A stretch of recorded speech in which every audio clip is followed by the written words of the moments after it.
আজকে আমি করছি সাবুর পায়েস।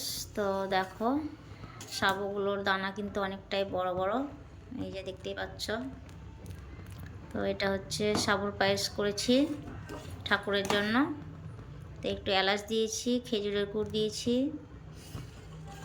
দিয়ে এটাকে একদম দুধের মধ্যে শুধু মানে অনেকটা সময় ধরে একটু জাল দিতে হবে। আর সাবুটা আমি একটু ভিজিয়ে রেখেছিলাম সকাল থেকে, তো এটা আমি দুপুরে ভোগ দিব তার জন্য। তো গুড়টা দিয়েছি, তো অতটা বোঝা যাচ্ছে না কালারটা। তো দেখা যাক কেমন হয় আজকের সাবুর পায়েসটা।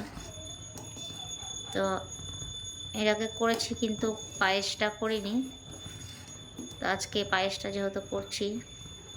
তো এই যে এলাচ দেখতেই পাচ্ছ, আমি এটাকে পেস্ট করে দিইনি, মানে গোটা গোটা দিয়েছি, একটু করে ফাটিয়ে দিয়েছি।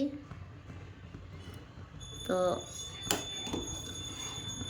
এটাকে আগে ভিজিয়ে রেখেছিলাম কিছুক্ষণ আগে, 2-3 ঘন্টার মতন ভিজিয়ে রেখেছিলাম, যেহেতু এটা বড় দানার সাবু, তো তার জন্য।